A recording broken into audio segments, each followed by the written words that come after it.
Launch Director. Launch vehicle is ready to launch. Mission Director. 3, You have permission 2. to launch. We have ignition of the RS-68A main engine. And we have liftoff of the United Launch Alliance Delta IV Heavy rocket. Mach 1, execute, and we have indication of spacecraft separation. Good afternoon. I'm Andrea Lenhoff. I'm a systems engineering leader at ULA and your host for the final Delta launch carrying nrol 70 for the National Reconnaissance Office. I'm here at Cape Canaveral Space Force Station in Florida, where liftoff is currently scheduled for 12:53 p.m. Eastern. In addition to watching our webcast, you can also follow live mission progress at ulalaunch.com. The count is currently in a planned hold. We have 2 planned holds in our launch count, which give our team additional time to resolve any issues prior to entering the terminal count. At this time, the team is not working any issues and we're proceeding towards an on-time liftoff. Live mission coverage will continue through payload fairing jettison, which occurs about 6.5 minutes after liftoff. To tell us more about today's mission customer, let's go to ULA's Ben Chilton over at a viewing location on the causeway. Thanks, Andrea. I'm Ben Chilton, an ordnance engineer at ULA, and I'm joining you from the ITL Causeway just a few miles south of Space Launch Complex 37. There's a lot of people out here on the causeway that have come to watch this last launch of the Delta IV Heavy, and it's a beautiful Florida day for us to witness this rocket take off. Today's mission is for the National Reconnaissance Office, or NRO. The NRO is the leader in developing, acquiring, launching, and operating the nation's intelligence, surveillance, and reconnaissance satellites to secure and expand America's advantage in space. The NROL-70 mission will strengthen the NRO's ability to provide a wide range of timely intelligence information to national decision makers, warfighters, and intelligence analysts to protect the nation's vital interests and support humanitarian efforts worldwide. Back to you, Andrea. This is the 16th and final flight of the Delta IV Heavy rocket and ULA's 160th launch. Here's more about this heavy lift rocket. Designed by ULA's engineering team and built by our skilled technicians, the Delta IV Heavy rocket, once fully stacked, stands 235 feet and weighs 1.6 million pounds fully fueled. At the base of the rocket is the triple booster first stage, powered by 3 RS-68A engines, which together produce more than 2 million pounds of thrust at liftoff. Atop the center booster is the Delta Cryogenic Second Stage, or DCSS, powered by an RL-10B2 engine. Spacecraft are encapsulated inside a 5-meter diameter metallic tri-sector payload fairing. With production of the final Delta complete, the rocket travels from ULA's factory in Alabama to the launch site in Cape Canaveral on ULA's rocket ship. Once in Florida, ULA's launch operations team begins a series of events leading to today's countdown. The process begins by transporting and lifting the booster and DCSS onto the launch table at Space Launch Complex 37. Then, the encapsulated payload fairing is lifted and mated to the DCSS. Once fully assembled, the launch countdown begins when 40 hydraulic cylinders at pressures nearing 3,500 psi raise the Mobile Service Tower, or MST, about 8 inches. The carriage transporter system then moves the MST to its launch position, approximately 345 feet north of the rocket.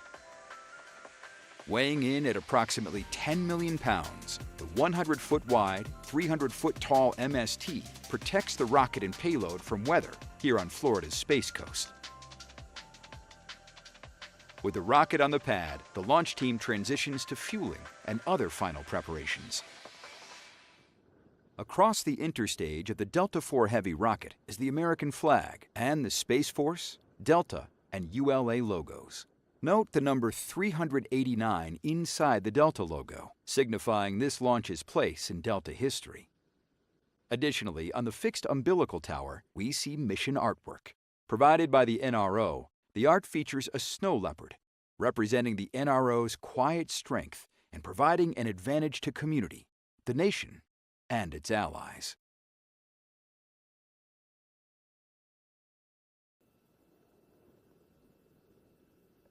L minus 25, T minus 10. PNE LC. Go ahead. Proceed with final pneumatic preps. Roger.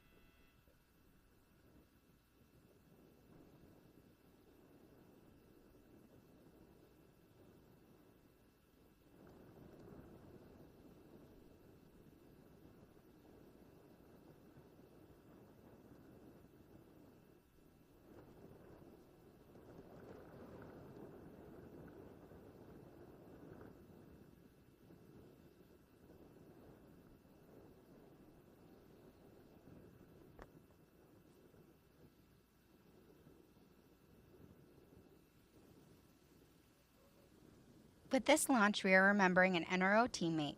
Here is Mission Director Colonel Eric Zaribaninski.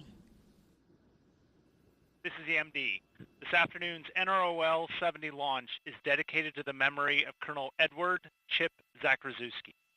Chip dedicated his career to the advancement of space launch and to the success of NRO missions. He was a fierce advocate and leader for the Office of Space Launch and in the broader space launch community. Chip was the OSL director for the first Delta IV Heavy launch, so it is only fitting that the last Delta IV Heavy launch is dedicated to him. To our leader, mentor, and friend, Godspeed, Chip. MD out.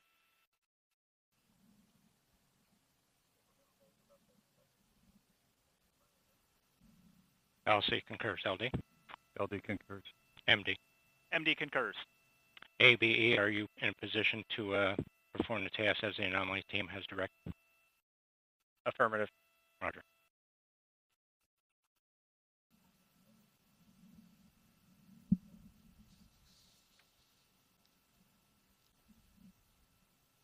T-minus 8 minutes.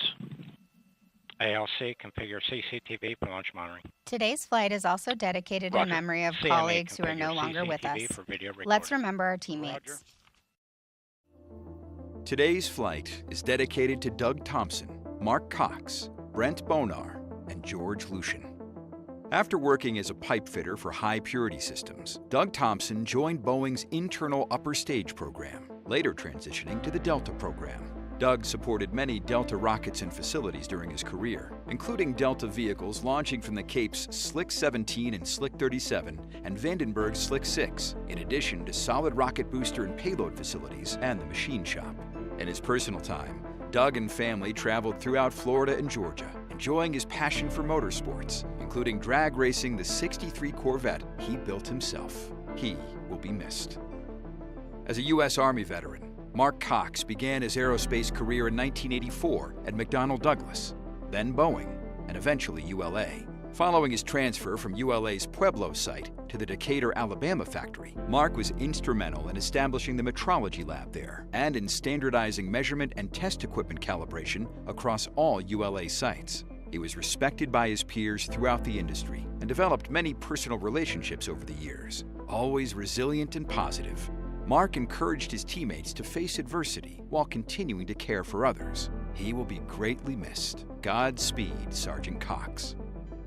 Brent Bonar joined Aerojet Rocketdyne as a space propulsion mechanic in 2006 and contributed to the safe delivery of nearly every RL-10 engine through his last mission, NROL 68, in 2023.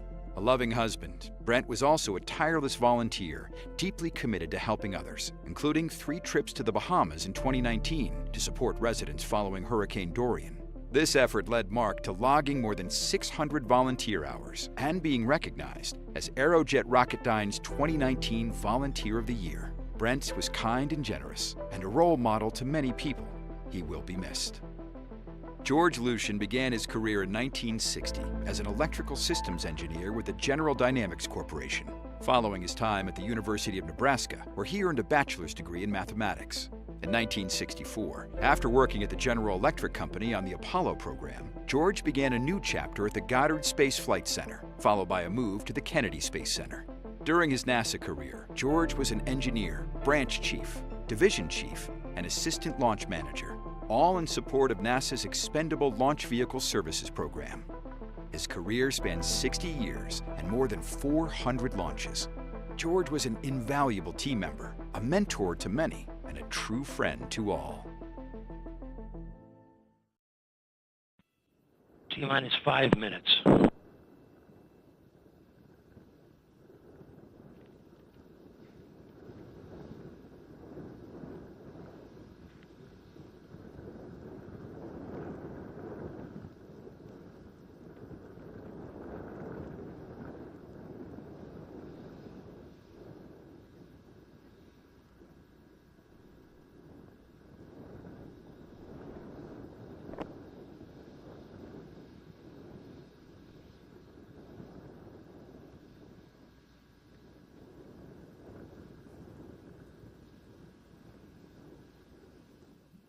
This is Delta Mission Control at T-minus 418. We anticipate entering the hold in just a few moments.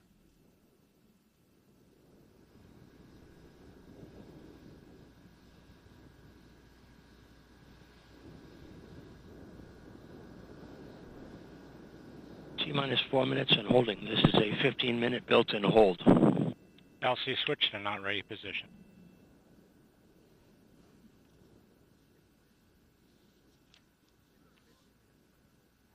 Since 1960, Delta rockets have been an integral part of America's space program. The on-orbit assets it has launched have improved life across the globe. Let's take a look.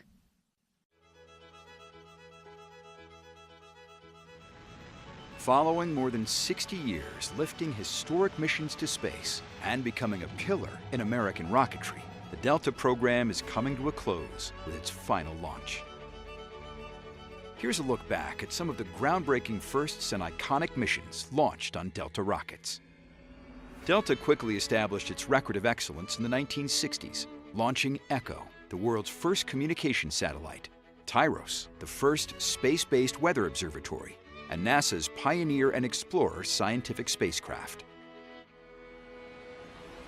The introduction of the Delta II rocket on Valentine's Day 1989 ushered in the GPS era and a capability that improves life on Earth every day, from navigation to banking, agriculture, and beyond.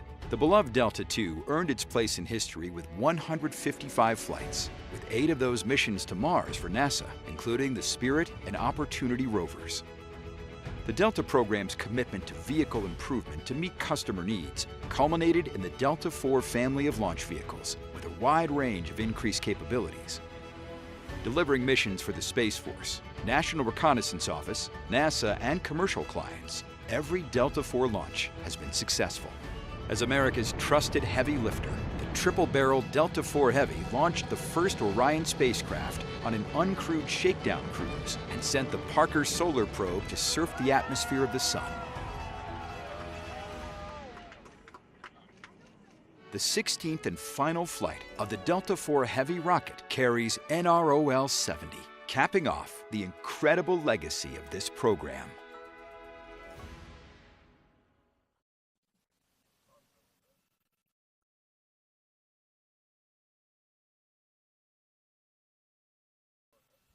The Delta program has been an important part of many of our employees' careers.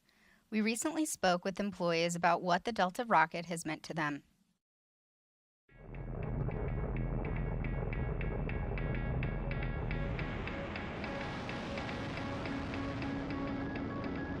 We started this program with the tremendous task of continuing the Delta mission success tradition. It has been the heavy lift workhorse, supporting the missions that no other vehicle could, and have made a tremendous difference for this nation.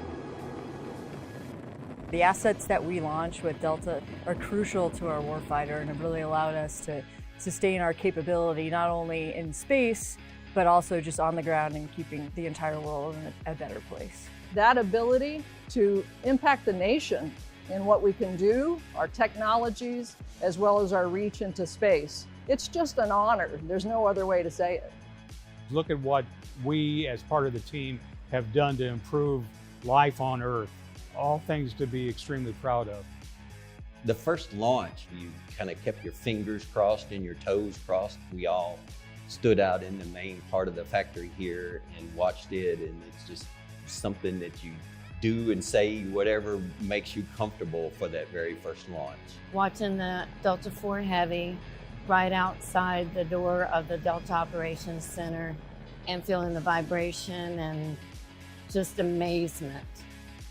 I was at the launch site in the dock for the nrol 26 mission, and the experience when that thing lifted off of the acoustics, hitting that facility and literally seeing the windows flexing from the acoustics of that liftoff was something I will never forget.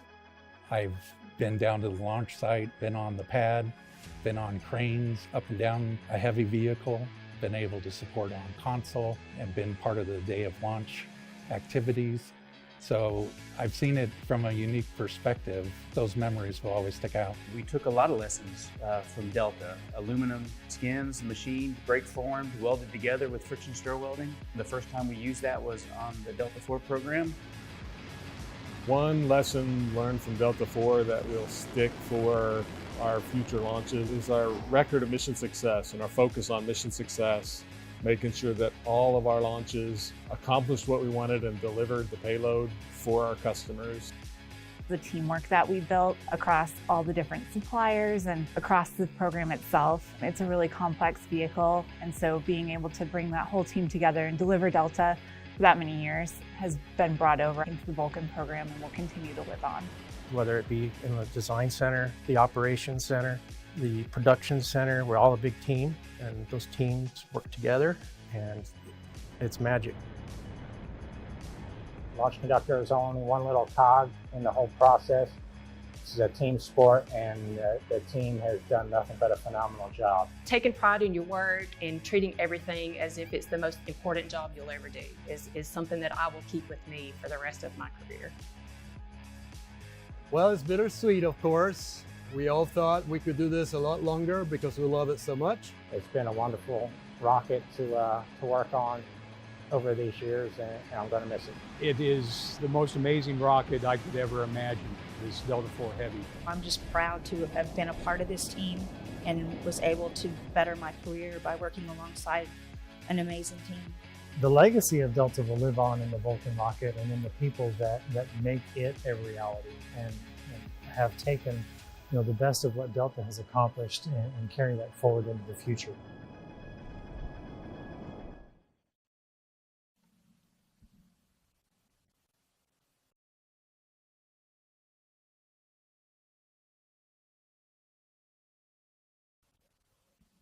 After liftoff, the Delta IV Heavy will head east from Space Launch Complex 37.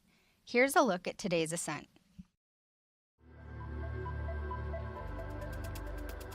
To mitigate the fireball created by the hydrogen-burning Delta IV Heavy rocket, the staggered engine start sequence begins with ignition of the launch table HPOs, burning off the excess hydrogen injected into the flame duct. Next, the starboard Delta IV ROFI lights, igniting its RS-68A engine. Then, the center and port RS-68A engines ignite to generate more than 2.1 million pounds of total thrust to lift the 1.6 million pound triple-core rocket off the pad. Shortly after liftoff, Delta begins a pitchover to attain the proper flight path while minimizing the pressure the vehicle experiences during flight. Delta then reaches Mach 1, the speed of sound, followed by the rocket reaching maximum dynamic pressure as it travels through Earth's atmosphere. With propellant depleted in the port and starboard boosters, the engines shut down and the boosters jettisoned to shed their weight. The remaining booster engine then throttles to full power to maximize performance against gravity losses. Once propellant levels deplete in the center booster, the engine shuts down and the booster is jettisoned from the second stage. The vehicle now weighs approximately 6% of what it did at liftoff. Following jettison of the center booster, the Delta Cryogenic Second Stage, or DCSS, main engine ignites. During ascent, nrol 70 is protected inside a 5-meter diameter metallic payload fairing. After traveling through the densest part of Earth's atmosphere, the payload fairing is jettisoned. The Delta IV Cryogenic Second Stage carries the last payload to launch on a Delta IV rocket to its final orbital destination, where it will begin its national security mission. As we continue the countdown to launch, let's head back over to Ben Chilton on the Causeway. Thanks, Andrea. I'm currently joined by a number of people who are very excited to watch the last liftoff of this magnificent rocket. We're about 1.5 miles from Slick 37, and when we reach T0, it'll take about 8 seconds for the sound to reach us, though we'll already be able to see Delta lifting off the pad. Currently, the weather conditions look great for launch, but I'll pass it back to you, Andrea, for the Space Launch Delta weather forecast for today.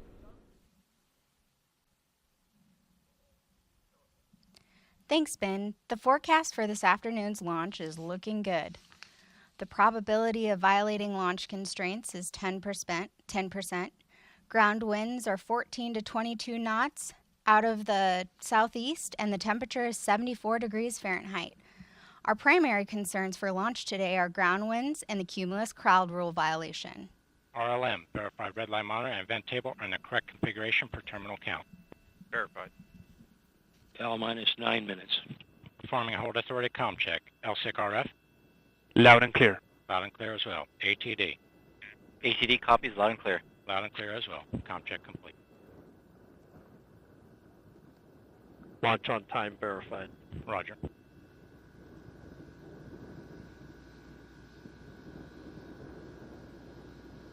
LC switch to ready position. All steps are complete prior to the status check.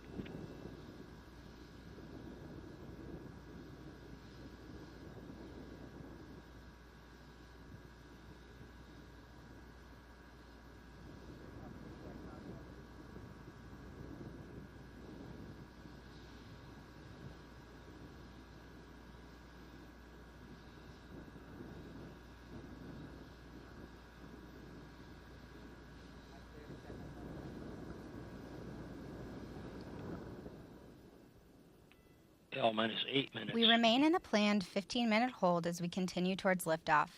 In a few moments, launch conductor Scott Barney will pull the launch team for the final go to pick up the count. 28 engineers and managers are pulled for system status and readiness to proceed. This is the final status check for all Delta vehicle systems, ground systems, spacecraft, and the U.S. Space Force Eastern Range. The vehicle system readiness pull includes electrical systems, hydraulics, pneumatics, propulsion systems, flight control, and propellants. Let's listen in as Scott Barney performs the final pulling.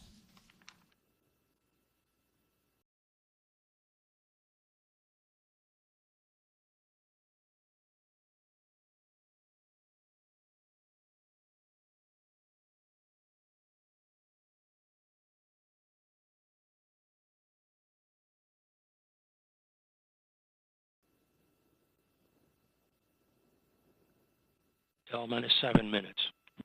Status check to proceed with terminal count. First stage systems, propulsion. Go. Hydraulics. Go. Locks. Go. LH2. Go. Second stage systems, locks. Go. LH2. Go. Electrical systems, airborne. Go. Ground. Go. Facility. Go. RFFTS. Go. Flight control. Go. COM. Go. GCQ. Go. Operation support. Go. Pneumatics. Go. Umbilicals. Go. HASGAS. Go. ECS. Go. Red line monitor. Go. Mechanical engineering advisor. Go. Quality. Go. Ops safety manager. Go. ULA safety officer. Go. Vehicle system engineer. Go. Anomaly chief. Go. Range coordinator. Clear to proceed. Launch director. Launch vehicle is ready to launch. Mission director. You have permission to launch. Proceeding with the count. L minus 6. ALC verify T0 is set or at 16:53 Zulu. Verified. Pulling is MEQ, complete establish and the swing arm team lock is pins go full. for launch. From T-minus 4 minutes until liftoff, you'll hear Scott Barney and the team performing the final steps in the countdown procedure. Several critical activities occur in the final minutes before launch, including verifying fuel tank levels and pressures in the 3 boosters and DCSS, in addition to arming the flight termination system. At T-minus 1 minute, the Range Operations Commander confirms the range is in a green condition for launch. At T-minus 15 seconds, the launch table HBOs at the base of the rocket are ignited to burn off excess hydrogen. At T-minus 7 seconds, the starboard engine is ignited. At T-minus 5 seconds, the port and center engines are ignited. Once the Delta IV Heavy lifts off, you'll hear flight commentator Rob Gannon providing launch vehicle ascent data. TD, verify SV configure for launch. TD on net 1, SV configure for launch. Roger. TD out.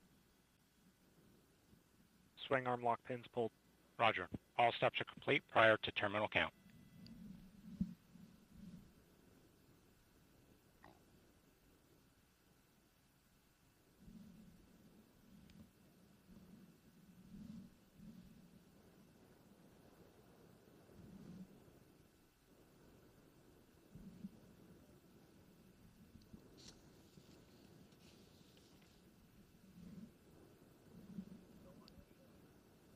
This is Delta Mission Control at T-minus 4 minutes and holding.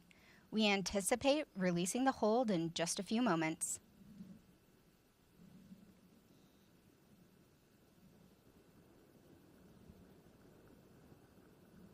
T-minus 4 minutes and counting. Minus 355. Ground pyros enabled. 350. The countdown clock is resumed and we are go for launch at 12:53 p.m. Eastern. With liftoff approaching, we're raising the volume on our launch team so you can hear the final preps taking place. Minus 332.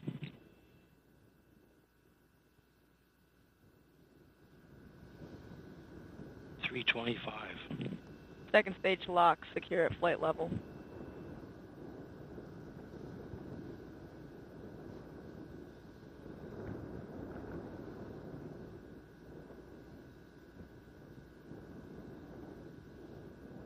Minus 307.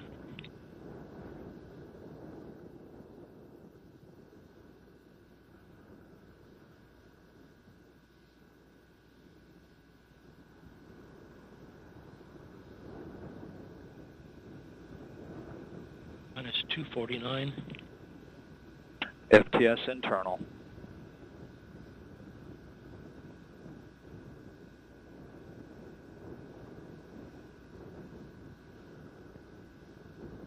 CBC locks at flight pressure and flight level.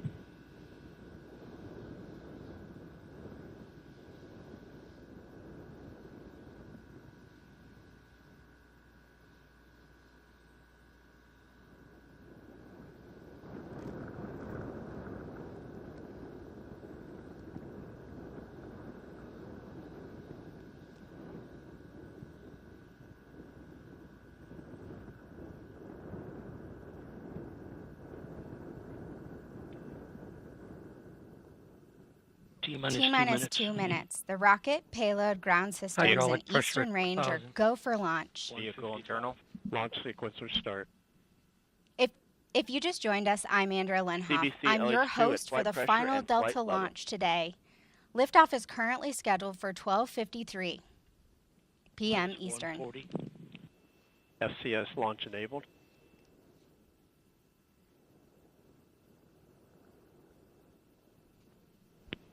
FTS armed.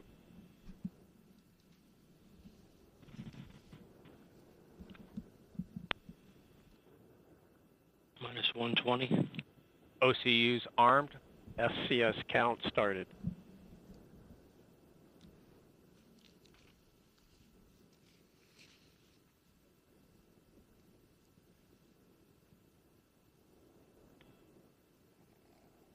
T-minus 1 minute. Go for main engine T-minus start. 1 minute. Rock, report range status. Range green. Minus 50.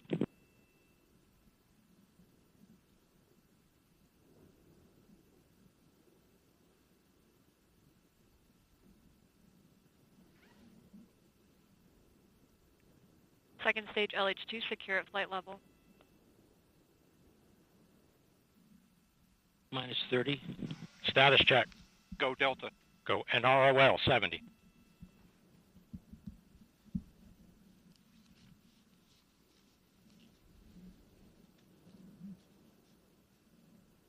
Minus 15. Rofi ignition. 10. T-minus Pressure start. 10, 8, 9, 8, 7, 5, 6, 4, 5. We have ignition. 2, 1. Left off. And liftoff of the final United Launch Alliance Delta IV Heavy rocket, carrying nrol 70 for the National Reconnaissance Office and closing Delta's 6-decade legacy of excellence in space.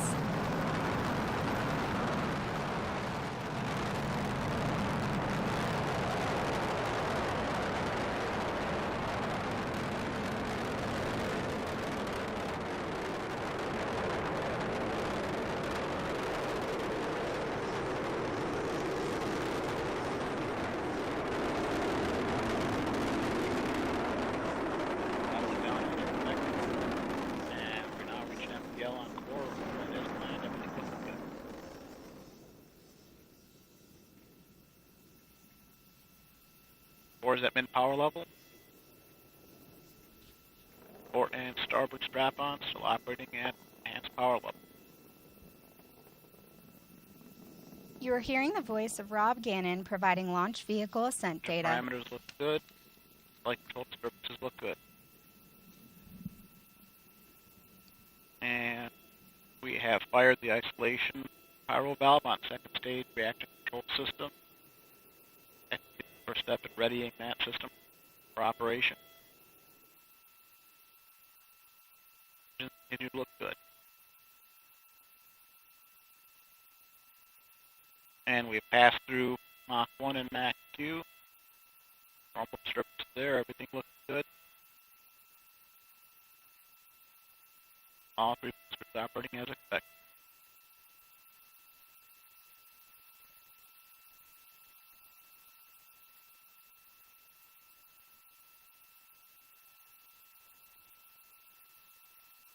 All 3 boosters operating as expected, everything looks good. And we fired the pyro valve, pressurizing the reactor control system on the second stage. Pressure's coming up, everything looks good there.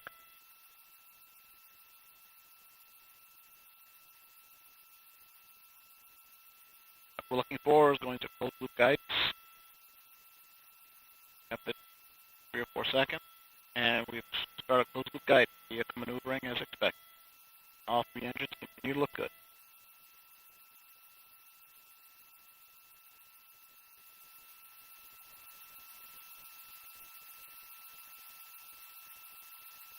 And we are 3 minutes to Corbico.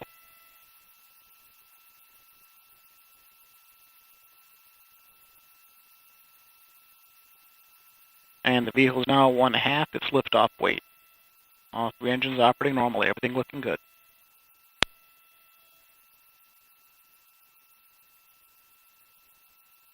And the vehicle is now 29 nautical miles in altitude. 64 miles downrange, traveling at 5,300 miles per hour. Everything continues to look good. And we've just passed through the Kármán line, reaching 100 kilometers in altitude.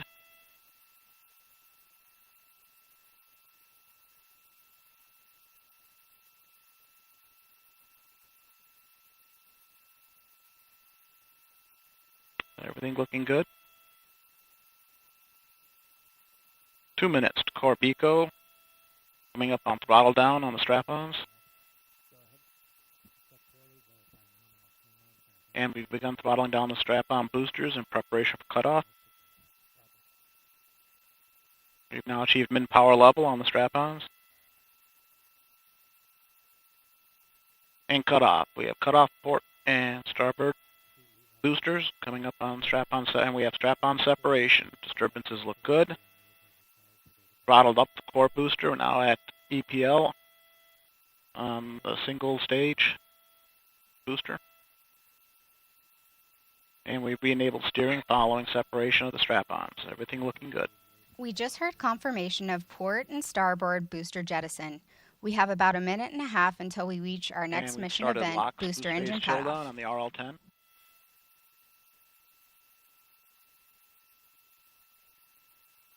One minute to Corbico. Housing temps respond as expected on the RL-10, and we've started LH2 boost phase chill down. Housing temps responding as expected. Flight control disturbances are small, and the core RS-68 continues to operate as expected.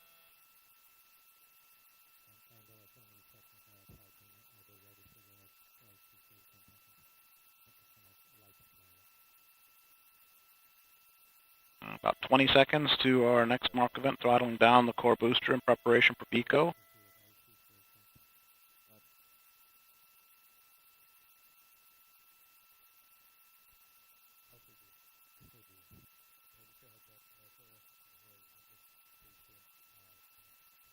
And core booster is throttling down, coming up on booster engine cutoff.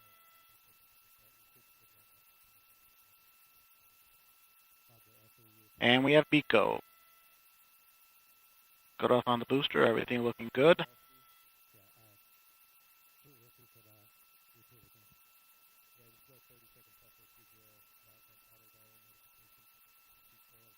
And state separation occurred right as expected. NEDs have deployed.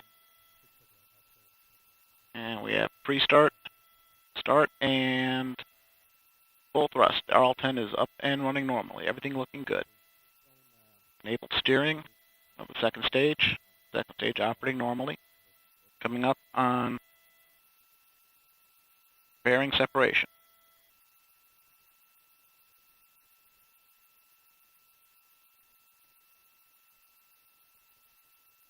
About 10 seconds away from fairing sep.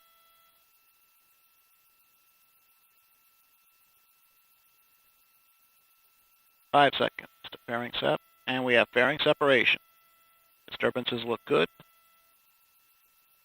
Upper stage is operating normally. And once again, steering has been re-enabled after the separation event.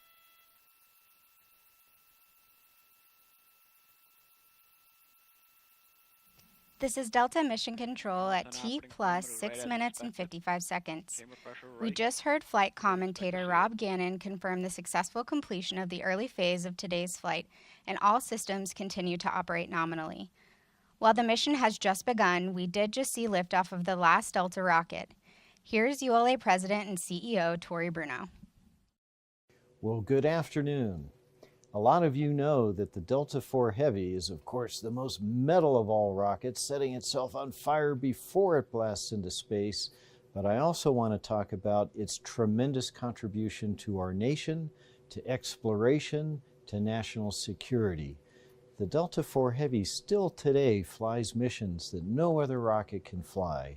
Soon Vulcan will pick up that mantle, and we're going to retire this venerable rocket that has made so much important work for our country.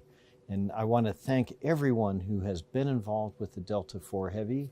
We have many employees who are here for the very first Delta IV launch, who are still here now for the last Delta IV launch to send off this great vehicle into its well-earned retirement.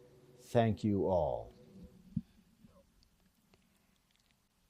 Hi, everyone. I'm now joined by ULA's Launch System Director, Bill Cullen. Bill, thank you so much for joining us today. Oh, thanks for having me, Andrea. We just saw a really magnificent launch for the last time. This has a little bit of a special meaning to you, is my understanding, because you started your career working on the Delta program. I did. So tell us a little bit about what this experience means to you. Well, so it is bittersweet, Yeah. but it's very exciting, and it's a great evolution. And everything that Delta has done, Delta 2, Delta 4, Atlas 5 is being done better on Vulcan. And so this is a great evolutionary step. And it is bittersweet to see the last one, but there's great things ahead. So. It is. It's exciting, too. I know you and I have worked on Vulcan for a long time. So it's exciting to see it, but bittersweet, obviously, to be the last one. This Delta Heavy configuration is obviously a fan favorite. I know you've seen the most heavy metal of rockets. So definitely a unique and cool configuration. What is it about the Delta Heavy that makes it so special? Well, so two things. It all boils down to the mission capability, so which is lift capability in many ways, and then on orbit. But the lift capability, the no solid motors, pure liquid, the 3 strap-ons, the slow, majestic liftoff really is just majestic. Inspiring. Yeah. And there's nothing like it. You know, it makes your heart go. I really felt it. Like, I feel like more than any other rocket launch, you really feel it in your bones and in the vehicle. So it's just such a cool thing to see, and kind of sad for it to be the last one. So speaking of last, let's talk a little bit about first. So earlier in January, we experienced our first Vulcan rocket. Went off pretty flawlessly, in my personal opinion, which is kind of a big deal for the first one. We also have an exciting time coming up with the first crew flight test coming up here very shortly, actually. So with all those firsts, you know, we are looking at one of our lasts with the Delta configuration in the Delta Heavy. So what would you say was this program's greatest accomplishment? The greatest is hard to pick. Just pick one. So if you look at all the national security things, intelligence, the GPS constellation, everybody uses GPS, right? And you know, the mapping capabilities. I mean, you want to know where you're driving. You want to see what what your house looks like in satellite view. Everybody can do that in part because of the satellites. And every day, we use it every day, right? Every day it's touched all of us. Yeah, it's amazing. It's such a cool thing. I mean, working at ULA, just to be a part of that small experience that we have here, but know the huge impact that it has. I mean, just an exciting time. Yeah, we're enablers. We are enablers, and we work on rockets, which is really cool. Yeah. Well, Bill, that's all the questions that I have for you today, but I do appreciate you joining us, and just really thank you for being here for this exciting last, and looking forward to a year of firsts for us and many, many more coming here in the future. Absolutely, to mission success. Great. Thank you so much. Yep.